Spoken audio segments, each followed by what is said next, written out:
আসসালামু আলাইকুম রহমতুল্লাহ।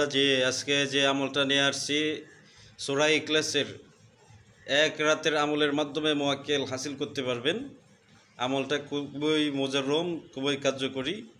হ্যাঁ, তো আমলটা করার জন্য আপনারা কিছু নিয়মকানুন আছে, এই নিয়মকানুনগুলো যদি মেনে চলেন তাহলে এক রাতের ভিতরে ইনশাআল্লাহ মুয়াক্কেল হাসিল করতে পারবেন, মুয়াক্কেল হাসিল হবে।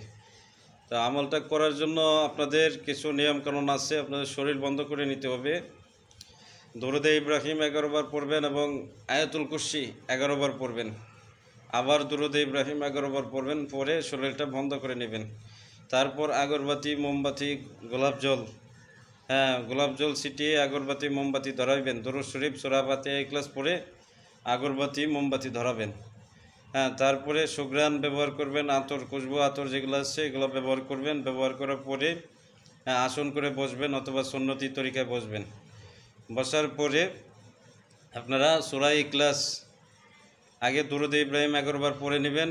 পড়ে নেওয়ার পরে একটা তাসবিহ সূরা নেবেন। এই সূরাতে সূরা ইখলাস আপনারা 1100 বার পড়বেন। 1100 বার পড়ার পরে আপনারা আবার দরুদে ইব্রাহিম 11 বার পড়বেন। তো এই আমলটা আপনারা যেভাবে বলছি এভাবে আপনারা শুক্রবার দিন রাতের বেলা করতে হবে। মানে বৃহস্পতিবার দিন গিয়ে যে রাতটা পড়ে এটাকে বলা হয় জুম্মার রাত। এই জুম্মার রাতে করতে হবে। আপনারা জুম্মার রাতে এই আমলটা করবেন। করার পরে আপনারা তাৎক্ষণিক নিয়ত করবেন যে আল্লাহ, যে আমলটা করছি এই আমলের বদলতে সূরা ইখলাসের যে সমস্ত মুয়াক্কেলগণ আছে তাদেরকে স্মরণ করতেছি। আল্লাহ, আপনার পাক কালাম সূরা ইখলাসের যত মুয়াক্কেল আছে তাদেরকে আমার চোখের সামনে দৃশ্যমান করে দিন। তো ইনশাআল্লাহ দেখবেন যে একে একে বড় বড় অথবা 2-3 জন করে আসতে থাকবে লোক। 2-3 জন লোক আসবে, আইসা চোখের সামনে দৃশ্যমান হবে। তো আইসে সালাম দিবে, কিংবা আপনি যদি তাদের প্রথম অবস্থায় দেখতে পান তাদের আপনি সালাম দিবেন। দিয়ে বিনয়ের সহিত জিজ্ঞেস করবেন যে হুজুর কেমন আছেন, ভালো আছেন হুজুর। তখন অবশ্যই ওনারা রিপ্লাই দিবে, আপনার কথার উত্তর দিবে। তারপরে ওনারা বলবে যে আমারে ডাকছো কী জন্য বলো। তখন আপনি যে বিষয়ে জানতে চান তাদের কাছে সেই বিষয়টা উল্লেখ করবেন যে হুজুর এই বিষয়ের সম্বন্ধে অবগত, আমি জানতে চাই। তখন হুজুর ইনশাআল্লাহ আপনার যে বিষয়ে জানতে চাচ্ছেন, পরামর্শ চাচ্ছেন, এই বিষয়টা খোলাসা করে বলে দেবে।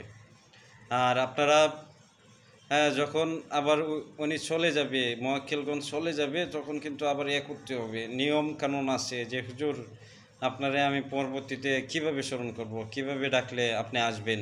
যদি বিস্তারিত নিয়মটা বলেন আমার জন্য খুব ভালো হবে আপনাকে ডাকতে।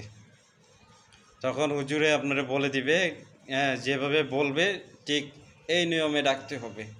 আর যদি কোনো নিয়ম না থাকে তাইলে কিন্তু পরবর্তীতে তারে ডাকার জন্য আবার এই যে দরুদে ইব্রাহিম 11 বার এবং 1100 বার সূরা ইখলাস একটানা পড়তে হবে। এবং আবার দরুদে ইব্রাহিম 11 বার পরে আল্লাহর কাছে সাহায্য চাইতে হবে যে আল্লাহ, সূরা ইখলাসের যে সমস্ত মুয়াক্কেলগণ আছেন তাদেরকে স্মরণ করতেছি, আপনার পাক কালাম সূরা ইখলাসের মুয়াক্কেলগণদের আসার মতো তৌফিক দান করুন। আল্লাহর হুকুমে, আল্লাহর কালামের শক্তিতে আপনারা চোখের সামনে দৃশ্যমান হন, ইনশাআল্লাহ দৃশ্যমান হবে। তা আপনারা যদি হুজুরদের সাথে আলোচনা করে এই বিষয়টা সমাধান করে নেন তাহলে সবচেয়ে ভালো হয়, কষ্টটা কম হবে। তো এই আমলটা করবেন, অবশ্যই কামিয়াবি হবেন। তা আমার চ্যানেলটা সাবস্ক্রাইব করে দিবেন এবং এজাজত নেওয়ার জন্য লাইক কমেন্ট করে দিবেন। এবং কমেন্ট বক্সে নাম ঠিকানা লিখে দিবেন, আপনার নাম, আপনার বাপ মার নাম, কোন জায়গা থেকে কমেন্ট করছেন উল্লেখ করে দিবেন।